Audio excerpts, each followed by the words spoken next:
ayol loyihasi mikromoliya tashkiloti hisoblanamiz.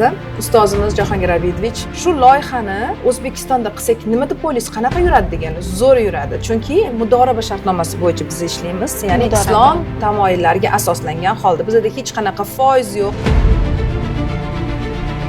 10 oydan boshlab biz 2017 ta ayolni o'qitdik. Biznes reja tuzish, moliyaviy savodxonlik, korxona moliyasi, biznes noldan boshlash, shaxsiy brend, nutq madaniyati hammasini o'rgatgan holda keyin biznes rejasini ular topshirishadi. Bular 75 yoshli onaxonimiz shunaqa ayol loyihasida o'qib, hozir zargarlik bilan shug'ullanib, prezidentimiz oldilariga chiqdilar. Sotsial foyda ham berilyapti bu loyihada. Biz hozir 9 dan ziyod ayolni suitsiddan qaytardik. Avgust oyigacha 700 ta ayolni moliyalashtirishni reja qildik. Yil oxirigacha 1000 ta ayolni moliyalashtirishga reja qildik.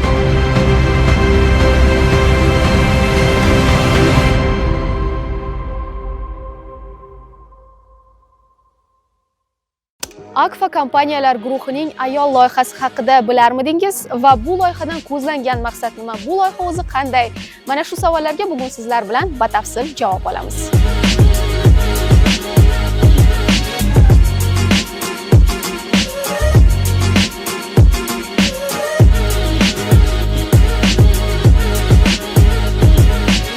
Akfa kompaniyalar guruhining ayol loyihasi ijrochi direktori Shohida Ibragimova aynan mana shu xonada o'tiradilar.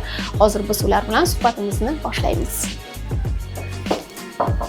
Shohida opa, assalomu alaykum. Yaxshimisiz? Charchamayapsizmi? Sog'liqlaringiz yaxshimi? Keldik bugun mana suhbatingizni olgani, ayol loyihasi haqida ma'lumotlarga ega bo'lgani. Rahmat, sizni anchadan beri kutayotgandik, keling. Rahmat. Xush kelibsiz. Xushvaqt bo'ling. Shohida opa, sizni ko'rib turganimizdan xursandmiz. Rahmat. Kuzatuvchilarimiz ichida sizni taniydiganlar ham bor va shu qatorda tanimaydiganlar ham bor. Shuning uchun birinchi o'zingizni tanishtirib o'tsangiz, o'zingiz haqingizda o'sha ma'lumot berib o'tsangiz. Men Shohida Ibragimova, Toshkent shahrida ziyolilar oilasida tug'ilganman va shu kunga qadar bir nechta loyihalar asoschisiman, tadbirkor ayolman va 2021-yildan boshlab ayollarga moliyaviy savodxonlikdan dars beraman. Ya'ni ekspertman. Shu kunga qadar 300 mingdan ziyod ayollarga moliyaviy savodxonlikdan dars berdim va O'zbekistonda birinchi bor Guinness rekordlarini alternativasi Interrekordga, xalqaro rekordlarga aynan moliyaviy savodxonlik bo'yicha kirganmiz. Ya'ni 1000 ta o'quvchidan 300 tasi bir oy ichida shu moliyaviy savodxonlikni o'rganib, 0 dan $1000 gacha aktiv daromad qilishgan va 3 ta passiv daromad manbalarini yaratishgan. Undan tashqari moliyaviy savodxonlikni maktablarga fan sifatida iqtisodiyot faniga qo'shishga o'zimizning hissamizni qo'shganmiz va hozirgi kunda Akfa kompaniyalar guruhining ayol loyihasida ijrochi direktor lavozimida ishlayman. Va mana shu keling loyiha haqida qisqacha ma'lumot eshitsak. Bu loyihani yaralishiga bir o'zgacha tarix bor. Bilasizmi, shunaqa payt kelgan 2024-yildan moliyaviy savodxonlik mana eng pikaga chiqdik, ayollarni o'qitdik. Meni asosiy yo'nalishim auditoriyam ayollar va endi yangi darajaga qanaqa chiqsak bo'ladi degan xayolimda savol yurardi.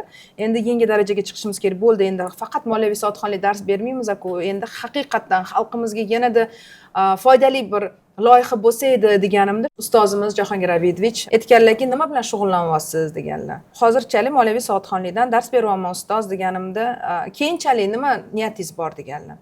Keyin shunda bilmasam yangi shu darajaga chiqqim kelyapti. Ya'ni nima qilsak xalqimizga moliyaviy savodxonlikdan yanada ko'proq yordam beramiz deganimda, shunda aytganlarki, universitetimizga, Central Asian University'ga Muhammad Yunus keldilar.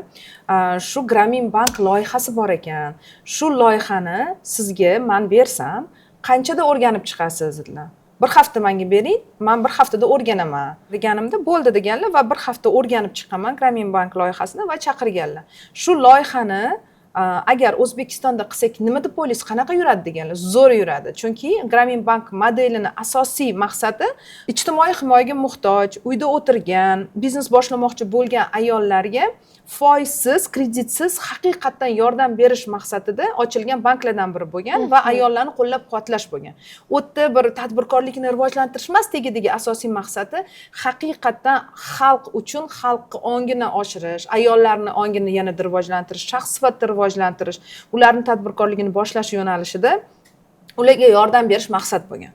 Shunda aytganlarki, agar shu loyihani men sizga topshirsam, yurg'iza olasizmi deganlar. Shunda bilasizmi, shunaqa xayol kelganki, voy, men xohlagan maqsadim o'zimni oldimga keldi. Ya'ni bu moliyaviy savodxonlikda yangi daraja bo'ladi. Lekin aytganlarki, bu loyiha bo'lish bo'lmasligiga siz 1,5 yil vaqtingizni ketkazishingiz kerak bo'ladi, 1 yil. Chunki bu yerda o'rganish uchun men ustozdan eng ko'p o'rgangan narsam nimaki, biznes reja zo'r bo'lsa, ana o'shandagina loyiha zo'r yuradi deganlar va 1,5 yil ichida men Bangladeshga borib keldim.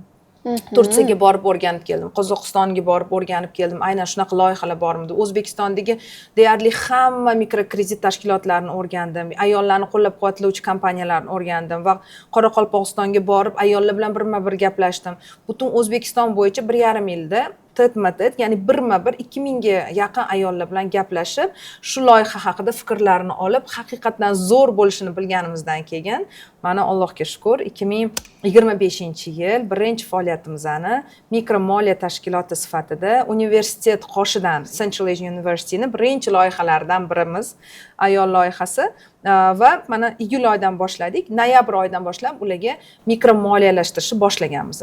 Ya'ni faoliyatimizga 10 oy bo'lyapti. 6 oydan beri biz ularni moliyalashtirishni boshladik. Mudoraba shartnomasi bo'yicha biz ishlaymiz, ya'ni islom tamoyillariga asoslangan holda. Bizda hech qanaqa foiz yo'q, bizda hech qanaqa nima desam bo'ladi, majburiyati yo'q. Biz haqiqatan ayollarga yordam berish uchun mudoraba shartnomasini tanlaganmiz. Bizda o'zimiz maxsus kengashlarimiz bor, Mahmud Usmon ustozimiz va undan tashqari yuristlarimiz bor. Markaziy bank ham hali bu shartnoma bo'yicha hech qaysi tashkilotga litsenziya bermagan ekan. Ya'ni biz O'zbekistonda birinchi bor mudoraba shartnomasi bilan ishlayotgan mikro moliya tashkiloti hisoblanamiz. 10 oydan boshlab biz 2017 ta ayolni o'qitdik. 10 oydan boshlab. 6 oy ichida biz 309 taga yaqin ayolga pul berdik, moliyalashtirdik. Birinchi bosqichimiz o'qish jarayoni, ya'ni biz ularni 3 hafta o'qitamiz. 3 hafta biz kuratorlar ishlaydi, psixologlar ishlaydi, tadbirkorlik yo'nalishi bo'yicha, nutq madaniyati bo'yicha, undan tashqari ayollarni shu shaxsiy brendi deymiz, tadbirkorlikni boshlash bo'yicha o'quv dasturlarini bepul beramiz. Ikkinchi jarayonida o'z biznes rejalarini zo'r topshirgan ayollar bizani shu imtihonimizdan zo'r o'tsalar, keyin moliyalashtirish bosqichiga o'tamiz. Moliyalashtirish bosqichidan keyin 3-etapimiz 18 oy ichida biz ularni qo'llab-quvvatlaymiz. 35 million so'mgacha pul beramiz. Ya'ni bizda mikrokredit va mikro tadbirkorlikni boshlash uchun yordam beramiz va 18 oy ichida ular qachon foydaga chiqsa, foydasiga sherikmiz. Ya'ni 3dan 1 qismiga sherik bo'lamiz. Va 18 oydan keyin o'sha o'zi mudoraba shartnomasi bo'yicha keyin o'sha qancha pul qolgan bo'lsa, shuni qaytarishadi. Mana Shohida opa, shu savol meni qiziqtirdi biroz. Moliyaviy ko'mak olishadi sizlardan, ya'ni mablag' olishadi. Mana shu mablag'ni qancha muddatda qaytarish kerak va boshida qo'rqmaganmisiz bu loyihani boshlashdan oldin, ya'ni qaytib kelarmikan summa yoki qaytib kelmasmikan degan, chunki bu juda ham katta risk. Albatta. Rus tilida aytganda. Bu masala bo'yicha juda ham ko'p o'ylaganman va ustozimiz Jahongir Abidovich ham aytganman, Jahongir Abidovich, murobaha shartnomasi qilaylik. Ya'ni murobaha shartnomasida majburiyat bo'ladi. Qaysi ma'noda? Mana ularga telefon kerak bo'lib qoldi biznes uchun. Telefonini olib beramiz, keyin o'sha telefon 20 million so'm bo'ladigan bo'lsa, o'sha 20 million so'm 18 oyga bo'lamiz va ular 18 oy ichida muayyan miqdordagi summani to'lab kelishligi kerak bo'ladi. Agar nobodda to'la olishmasa, keyin biz ularni mahsulotini qaytarib olamiz. Shunda ustoz aytdilarki, yo'q, hech qanaqa majburiyat bo'lmasin, hech qanaqa foiz degan gap aralashmasin, murobaha ham shunaqaga o'tyapti, menga yoqmayapti, mudoraba qilinglar, pulni beringlar, hattoki pulni o'zi o'sha kartasiga tashlab beringlar. qanaqa ishlatishi ham bu sizlarni o'sha o'quv bo'liminglarga, ya'ni pulni to'g'ri ishlatish bo'yicha biznes rejalariga bog'liq bo'ladi. Ularga ozgina bo'lsa ham erkinlik beringlar. Ana o'shandagina miya ham zo'r ishlaydi va men sizga 100% kafolat beraman, ayollarga siz mehr bersangiz, ishonch bersangiz 100% pulini qaytarishadi deb, shunda mudoriba shartnomasini 100% qilishga biz qaror qilganmiz. Mikro moliya tashkiloti hisoblanasizlar. Sizlarni vazifangiz tushunishim bo'yicha o'zi mablag' ajratishdan iborat. Xuddi shuni.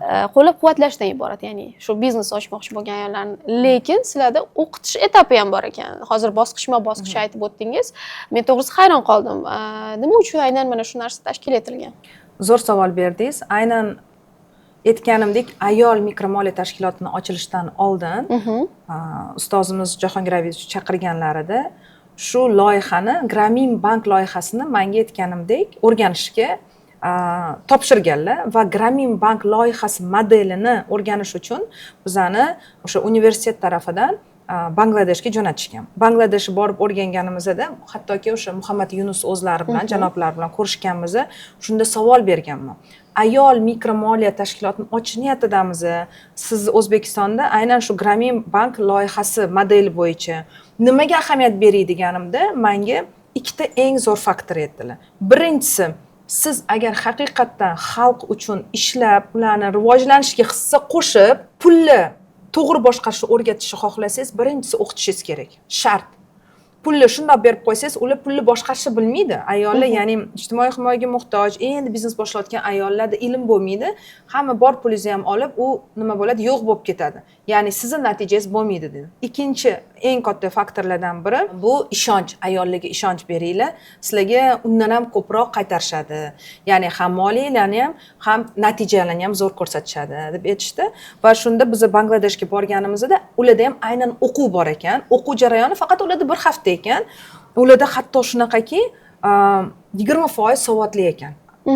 Xalq 20% savodli ekan. Lekin Grameen bank loyihasidan pul olib moliyalashtirish olgan ayollar o'qitilganning hisobiga mikrobizneslarni boshlab 99% ayol pulni qaytargan ekan. 99% ayol. Biz kelganmiz, o'rganganmiz, aytdim-ku, 1,5 yil davomida o'rganib chiqdik. Nima qilsak zo'r bo'ladi shu loyiha deb biz bir hafta emas, 3 haftalik qildik.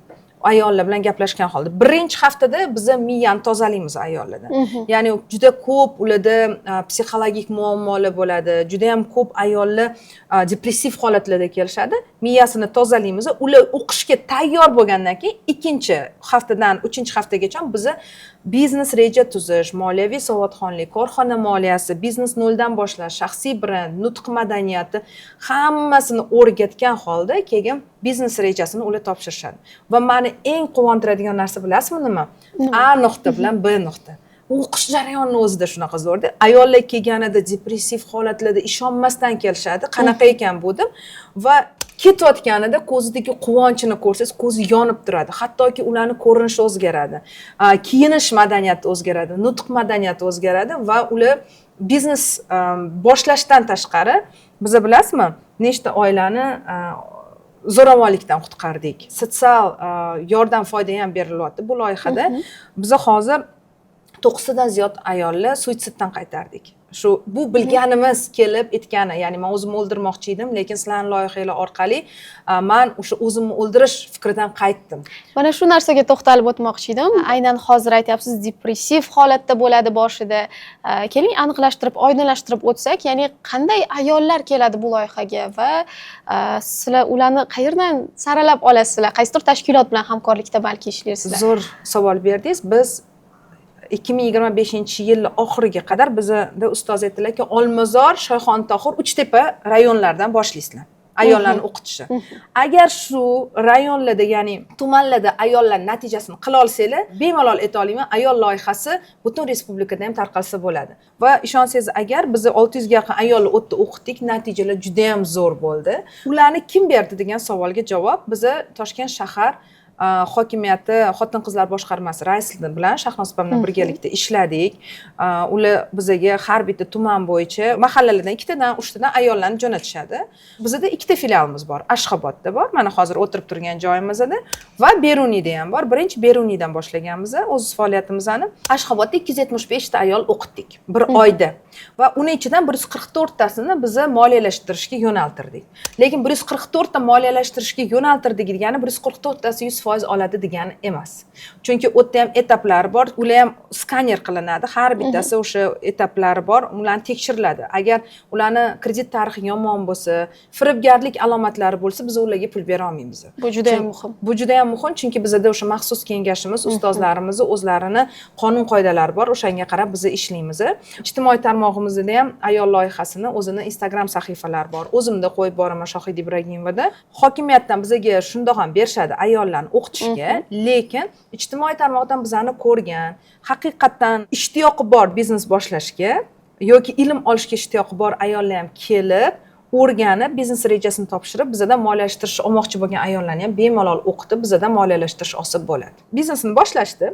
Bir oy ularga lьготный period, ya'ni biz bir oy umuman foydani ham so'ramaymiz, faqatgina qo'llab-quvvatlaymiz. Qachon foydaga kirsa, kelib har oylikni deklaratsiya to'ldirib ketadi. Deklaratsiyada misol nima ish qildi bu oy, u ayol tadbirkorligi bo'yicha qancha xarajat qildi, qancha xarajat qilgandan keyin qancha daromad qildi va sof foydasi qancha chiqdi va 3dan biri masalan ayol loyihasiga qancha tashlab ketyapti, o'ziga qancha chiqdi. Shularni hammasini borib hisoblab yozib berishadi. Biz ularni bir oyda bir marta borib biznes loyihalarini tekshiramiz. Tekshiramiz deganimiz yordam beramiz. Qanaqa bo'lyapti, nimaga yordam kerak, nimaga ko'proq ahamiyat bersangiz yanada biznesingiz o'sadi deb o'zim ham borib YouTube kanallarimizda, ijtimoiy tarmoqlarda ham qo'yyapmiz.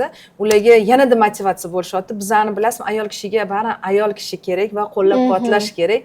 Qo'llab-quvvatlaganimizni ko'rib, ular ilhomlanib yanada ko'proq ish qilishga harakat qilishyapti. Va shu o'rinda men ustozimga Jahongir Abidovichga shunaqa ishonch bildirganlarga rahmat aytmoqchiman, chunki bu loyiha aynan ularni takliflaridan kelib chiqqan. Ular bu loyihaga men taklif qilganlar va aynan hozir ayol loyihasida ijrochi direktor vazifasidaman va ularni qo'llab-quvvatlash va ularning ishonchlari orqali biz ham motivatsiya olamiz va harakat qilamiz yanada uni rivojlantirishga. Va yana bitta narsani aytaman, shu yerda hozir mana 50 taga yaqin xodimimiz bo'lsa, 50 ta xodimimiz bu yerda hech qaysi biri bizda shunaqa qadriyat qilinganki, pul uchun ishlamaydi. Bu yerda hamma xodimlar xalq uchun, ayollarning rivoji uchun ishlaydi va jonini berib ishlaydi. Va ayolni rivojlantirishimiz uchun nima qilsak bo'ladi deb har kuni gaplashamiz va ayollarimiz, xodimlarimiz jonini berib ishlashyapti va shunga yarasha biz ham keyin sekin addacha olyapmiz. Ya'ni ayollar buni ko'rgandan keyin ular ham bizga mehri oshib, kelib ko'rib ketishadi, kuratorlarimizni xabar olib ketishadi va ijtimoiy tarmoqlarda ham sekin-sekin tanilishni boshlayapmiz. Aytishadi-ku, jamoa yaxshi bo'lsa, odam xuddi ishga borgandek emas, uyga borgandek keladi ishga. Albatta. Mana shunday narsa bor ekanda, demak. Bizning niyatimiz, ustozni ham niyatlari insonlarga yaxshilik qilish va bu yerda o'sha ishlaydigan odamlarda bunaqa hech qanaqa manfaat yo'q va jonimizni berib ishlayotganimizdan va eng katta natijani hisobi bu islom tamoyillariga asoslangan bo'lgani. Hattoki mana bizani yaqinda Markaziy bank chaqirdi. Markaziy bankda islom banklari bo'yicha juda ham katta ekspertlar kelishibdi O'zbekistondagi 113 ta mikromoliya tashkiloti bo'lsa, uning ichidan 11 tasi islom tamoyillariga asoslangan holda mikromoliya tashkiloti ekan va biz bitta mudoraba shartnomasi bilan ishlar ekanmiz. Hammani eshitib chiqishgan. Va oxirida biz borganimizda aytishdi, shunaqa zo'r ekan loyihalar dedi. Bizani Singapurga chaqirishdi. Singapurda, Malayziyada juda katta ofisligi bor ekan. Kelinglar, bizga rosa loyihalar yoqdi deb bizga o'zlarining raqamlarini ham tashlab ketishdi. Va bu bekorga emas, inshaalloh kattalashsak, O'rta Osiyoga chiqish niyatimiz bor, Osiyoga chiqish niyatimiz bor. Faqatgina harakat va qo'llab-quvvatlash bo'lsa bo'ldi. Hozircha Toshkentda faqat, to'g'rimi? Hozirchalik Toshkentda. Hozir Toshkent viloyatidagi Chirchiq, Qibray va Toshkent tumanini ham olganmiz va Zangioта tumanlarini ham olganmiz.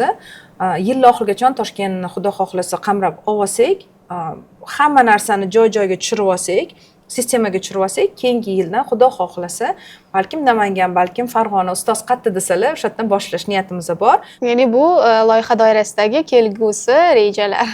Bu xudo xolasa ha. Kengaytirish, Albatta. ko'proq yana ochish. Keling, men sizga hozir qanaqa sharoitlarimiz borligini, ayollar qanaqa o'qishadi, kim ishlaydi ko'rsatib beraman. Ofisda aylanamiz. Zo'r bo'lardi. Keling. Birinchi sizga ko'rsatmoqchi bo'lgan narsalarimdan biri, bizani bu eng qadrli narsalarimizdan biri, bizani ayol loyihasida o'qib, moliyalashtirish olgan ayollarimizni katalogini qilganmiz. Ko'rsangiz bo'ladi, mana ikkinchisi ham bor. Bu birinchisi. Bu yerda faqatgina 100 ta ayol, lekin bu ularni sig'dirsak, bu menimcha stol to'lib ketadi. Xudo xolasa ularning ham faoliyatlarini qo'yamiz. Shodona bo'lib ko'rsangiz bo'ladi, hunarmandlar uyushmasiga a'zo bo'lib, o'zlarini shu sandiqlar bilan shug'ullanadigan bir kichkina bizneslarni boshlaganlar. Nilufar bular kashtachilik bilan shug'ullanadilar. Moludipa bular 75 yoshli onaxonimiz. Shunaqa ayol loyihasida o'qib, natijaga chiqib 15 million so'mdan boshlab bularga alohida Xastimomdan joy ajratib berildi, Olmazor tuman hokimligidan. Zargarlik bilan shug'ullanib, turistik markaz bo'lgan bilasiz. Aynan o'sha yerda turistlarga qo'l mehnatini sotib, prezidentimiz oldilariga chiqdilar.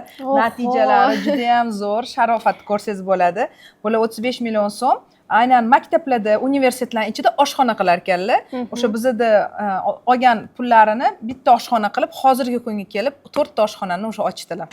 Ya'ni har birlarini ko'rsangiz bo'ladi, juda ham natijalar zo'r. Gulnora opa tikuvchilikdan, Barnopa hammaligi mikrobiznes loyihamiz mana aytganimizdek, endi bularni kichik biznesga o'tkazish niyatimiz bor. Va bizda ko'rsangiz bo'ladi, bizda ayol loyihasida o'qigan ayollarimizga biz hammaligini qo'llariga shunaqa ikkitadan daftar beramiz. Bittasi psixologlarning daftari, challenge daftar, ikkinchisi bu aynan biznes reja tuzish daftari. Bunda ko'rsangiz bo'ladi, har bitta o'quvchini familiya, imyo, otchествоsi ketadi va mikromoliya tashkiloti haqida va qaysi yo'nalishlar bo'yicha o'qishadi. Biznes trening mashg'ulotlari, psixologik trening, nutq madaniyati, o'ta biznes sotuv, shaxsiy brend, korxona moliyasi, barcha o'tiladigan darslarni rejalari bo'yicha mana hattoki formulalar bilan yozilgan. 3 hafta davomida aynan shu daftarni to'ldirishadi va eng zo'r yordam berayotgan narsa bu aynan ayol bayseyu ishtirokchilarining psixologik challenge daftari.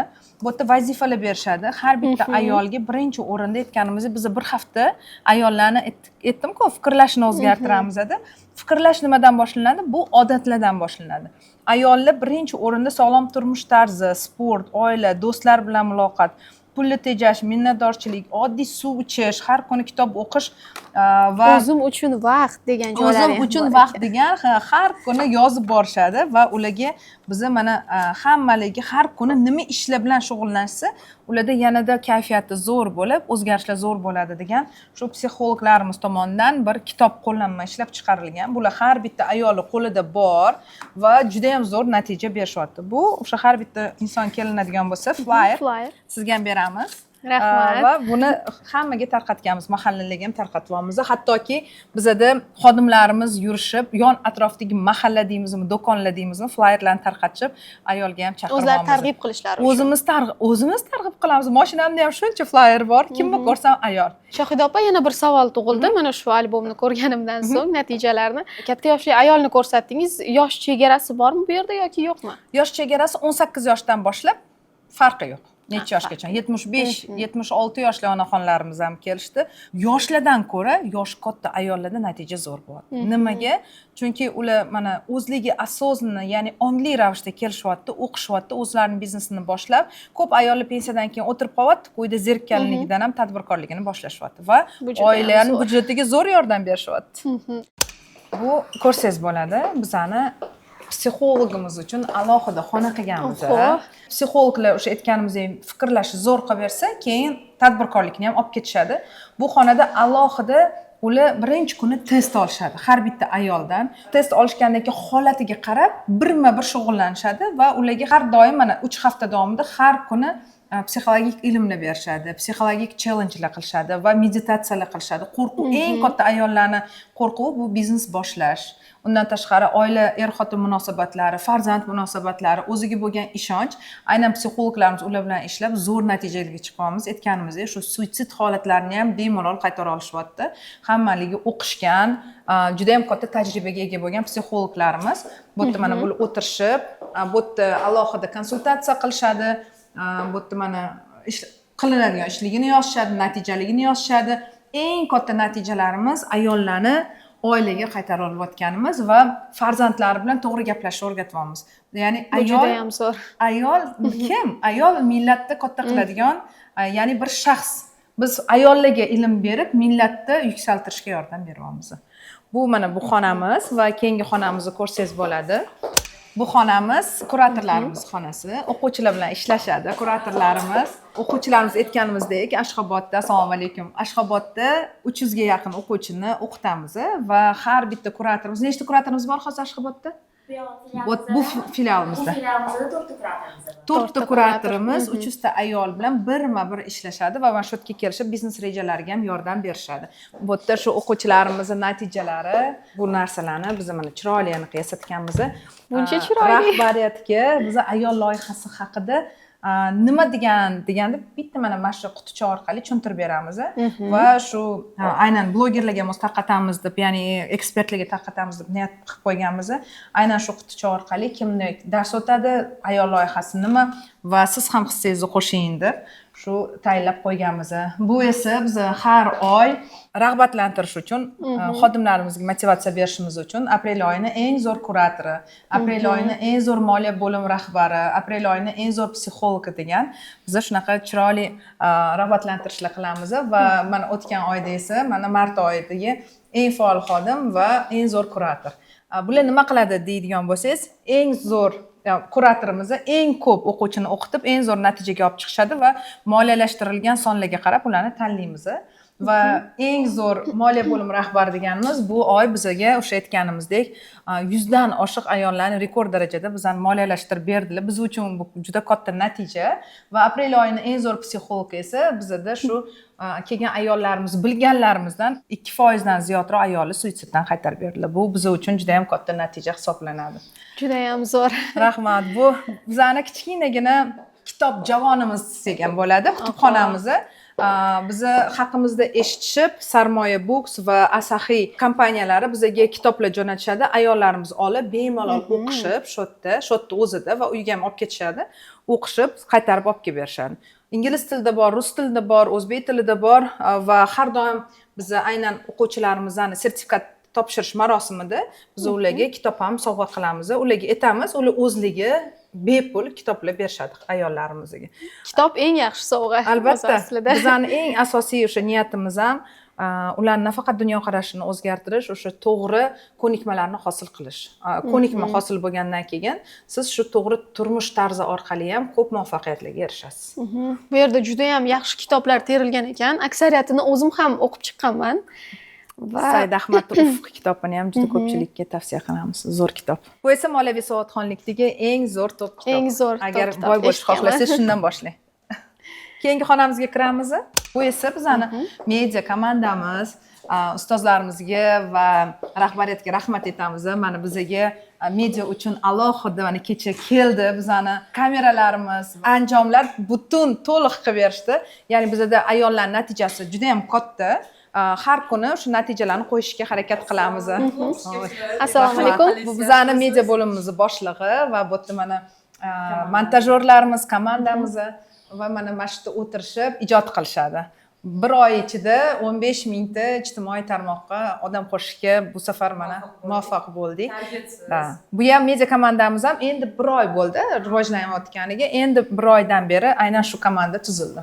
Bu yerda esa asosiy bizning kompaniyamizni yuragi desa ham bo'ladi. Ya'ni loyihamizni bu yerda ayollarni o'qitamiz. Bu yerda bizning o'sha operatsiyon direktorimiz o'tiradilar. Ular hozir Beruniy filiallaridalar. Va bu yerda bizning ayollarimizni nazariy va amaliy xonalar hisoblanadi. Kompyuterlar. Bizda hozir 40 dan ziyod kompyuterimiz bor. Bu biz uchun juda katta. 40 dan ziyod. Juda katta natija.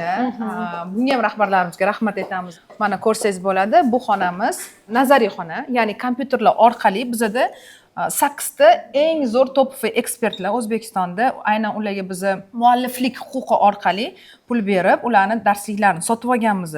Aynan darsliklarni shu yerda o'tirib ayollarimiz ko'rishadi. Ko'rishganlaridan keyin 30% teoriya, narigi xonamizda esa keling bu yerdan ko'rsatsam bo'ladi. Bu yerda 70% amaliyot qilishadi. Ya'ni 30% o'rgangan darslarini bu yerda o'tirishib, amaliyot bilan birgalikda sotuv bo'lsa sotuv qilishadi.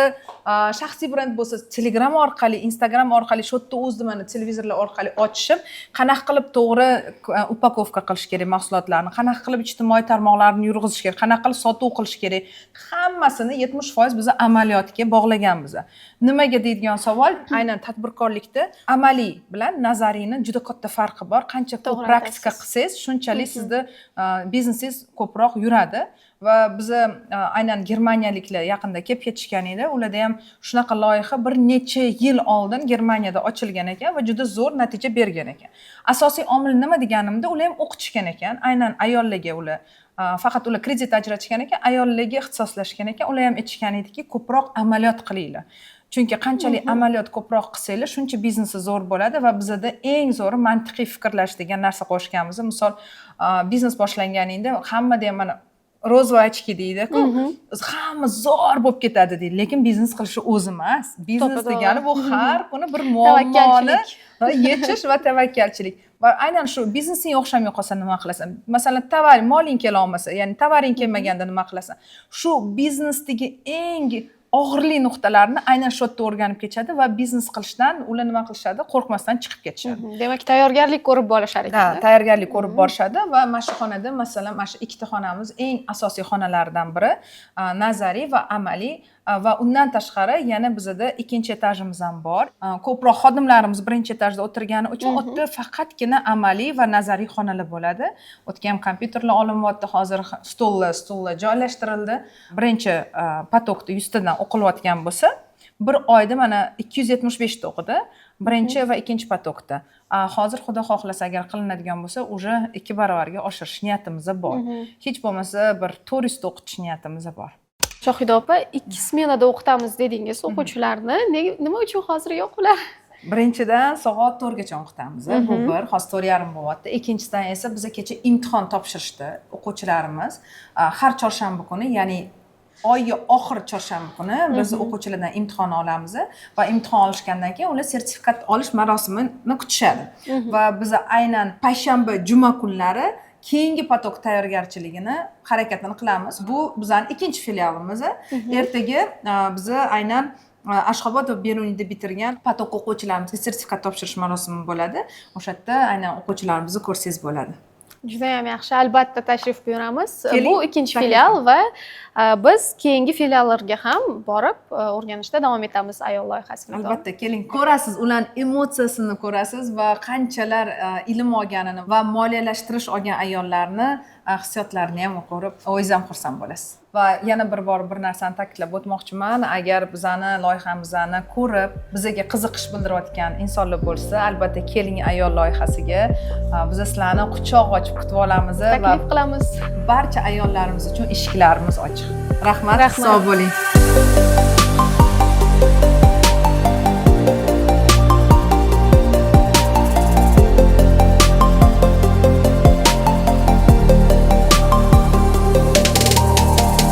Ayol mikromoliya tashkilotining eng muhim bo'limlaridan biri bu moliya bo'limidir. Boisi ishlab chiqilgan loyihalarni moliyalashtirish aynan mana shu bo'lim xodimlari zimmasida.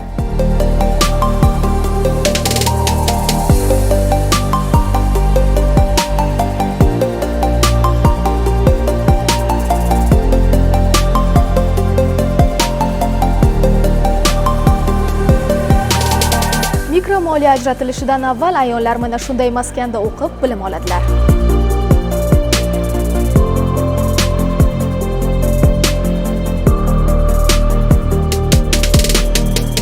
Mohira opa, mana siz bu yerda kurator sifatida faoliyat yuritasiz. Kuratorlarning vazifasi o'zi nimadan iborat? Bizda kuratorlarimiz nafaqat nazoratchi, balki har bir ayolni qo'llab-quvvatlovchi, yo'l ko'rsatuvchi va motivatsiya beruvchidirlar. Yaxshi, o'quv dars jarayonlari qanday tashkil etiladi?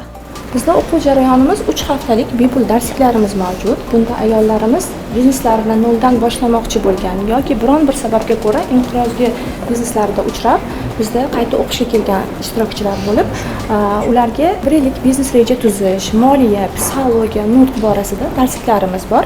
Darsliklarimiz amaliy va nazariy tashkil etilgan. Demak, ular nazariy darslarimizda maxsus ekspertlar tomonidan video darsliklarni ko'rgandan so'ng biz kuratorlar bilan birgalikda ular bilan hayotiy misollar, vaziyatlar bilan birgalikda darslarimizni amaliy mashqlar orqali olib boramiz. 3 haftalik bepul darsligimizdan so'ng bizda 3 hafta davomida bular bilan prezentatsiyalar qilib o'tamiz. Prezentatsiyani 3 hafta yakunida taqdim etishadi. Imtihon tariqasida bo'lib o'tadi.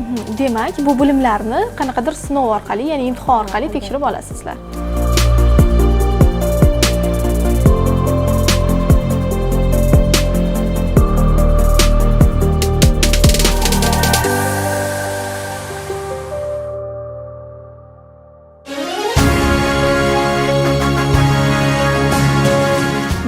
Ayol tashkilotida o'qib, ta'lim olib, uni yaxshi bitirgan bitiruvchilarga sertifikat topshirish marosimi bo'lyapti va Shohida opa bizni taklif etgandilar. Biz ham tashrif buyurdik. Hozir yonimda mana shu loyihaning o'quv bo'limi rahbari turibdilar. Shahlo opa, assalomu alaykum. Assalomu alaykum. Xush kelibsizlar. Tanishtiring bugungi jarayon bilan. Hozir nima bo'lyapti? Bugun juda ham bir hissiyotlarga boy kun. Chunki 3 haftalik bepul o'quv mashg'ulotlaridan, imtihonlardan muvaffaqiyatli o'tgan ayollarimizni sertifikatlari bilan taqdirlamoqdamiz.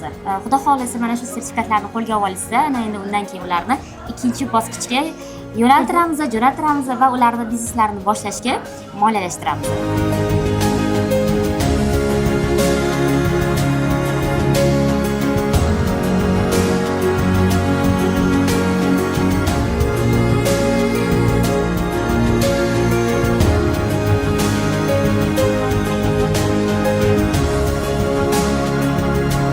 Assalomu alaykum. Muborak bo'lsin sertifikatlar. Nihoyat erishdinglar. Boshida kelishinglar qanaqa bo'lgan o'zi bu loyihaga? Bu loyihaga kelishimdan oldin internet saytlarida, mahalla kanallarida reklamalarni ko'rdim, Instagram kanalida. Keyin o'zimizni mahalla kanaliga ham reklama jo'natishdi. Keyin sayt bilan tanishib chiqdim. Ertaga ayollarning shijoatini ko'rdim. Keyin birinchi qadamni shu joydan boshladim. Darslar zo'r, ayollar hammasi pozitivniy, energichniy. Keyin yana psixologiya tarafdan ham dars berishar ekan. Hozirgi kunda ayollarning muammolari ko'p, biznesda, oilada, psixologiyada. Ayolga nimaiki kerak bo'lsa, barcha dars berishar ekan. Hammalariga rahmat aytaman. Keyin moliyalashtirildim. Shunisiga xursandman. Kutmagan edim. Chunki o'zimning biznesim, kichkina tadbirkorligim borligi uchun yetmagan bilimlarimni oldim. Yana o'zimizda nima deydi? Reja qilish, hisob-kitob qilish, barchasini o'rgatishdi. Qanday biznes boshlamoqchisiz endi? Kelajakda qaysi biznes egasi sifatida sizni taniymiz? Sifatida yakka tadbirkorlik, yana do'konlarimizni sonini kengaytirish. Qaysi yo'nalishda? Kiyim-kechak sohasida. Kiyim-kechak do'konlari. Ayollarimizni, yoshlarimizni yana ish bilan ta'minlash, yangi ish o'rinlarini yaratish. Oho. Yana ketida fabrikalar ochish niyatidamiz. Bilasizmi, men o'sha yoshga kelib, уже 50 yoshdan oshdim. Lekin bunaqa proyektni men birinchi marta ko'rishim, tем более tekin. Men bu proyektda biznes, moliyaviy bo'yicha, psixologiya bo'yicha ko'p tomondan o'rgandim, o'rgatishdi. Juda ham katta, yaxshi kuratorlar, juda ham menga juda ham yoqdi. Kuchli motivatorlar, eng asosiy. Men juda ham xursandman bekorga kelmaganim uchun. Men zavq oldim. Hayotimga kuch oldim, eng kerakli, sog'lom ayol bo'ldim, hamma tomondan. Men rahmat kattakon aytaman. O'zim 56 yoshdaman, lekin shu paytgacha hali qayergadir borib o'qimaganman, buni tan olaman. Oliy ma'lumotliman, lekin alohida hech qaysi sanaqada o'qimaganman. Xato qilmabman kelib. Ko'p narsani bilmas ekanman haqiqatan. Baribir qaysi yoshda bo'lsa ham o'qiganingiz baribir haqiqatan ham juda ham foydali. Yoshni tanlamaslik kerak, o'qishni to'xtatishmaslik kerak ekan. Ko'p narsani o'rgandim. Endi biz sizni qaysi yo'nalishda ko'ramiz? Qaysi yo'nalishga sarflaysiz mana shu mablag'ni? Xudo xolasa go'zallikda. Go'zallik saloni. Omad tilab qolamiz kelgusida biznesinglarni rivojlantirishinglarda. Assalomu alaykum Voy, Shahida assalom, opa. qalaysiz, Bugun yana yaxshimisiz? tashrif buyurdik, taklif qilganingizdek. Rahmat. Qizlarning fikrini o'rgandik. Judayam qaynoq fikrlar bildirishdi, xursandliklarini aytib o'tishdi. Endi o'zingizdan bilmoqchimiz. Hozir qanaqa holatdasiz? Xursandmisiz? Xursandligingiz ko'rinib turibdi. Mana qizlar qurshab olishgan.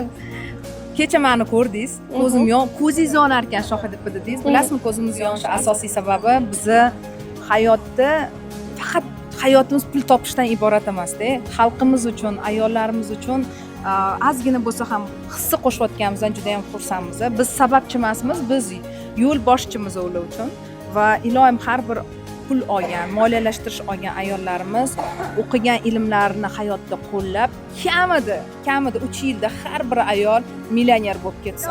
Amin. Aytganingiz kelsin. Ayollarni ko'rdingiz o'zingiz, qolganini menimcha o'zingiz ta'rif beraverasiz. Rahmat. Ko'zingiz yonishining sababini bildik. Mana bugun kelib guvohiga aylandik. Rahmat. Sizga ham kattakon rahmat Rahmat. hamkorlik uchun. Rahmat, sog' bo'ling. Salomat bo'ling.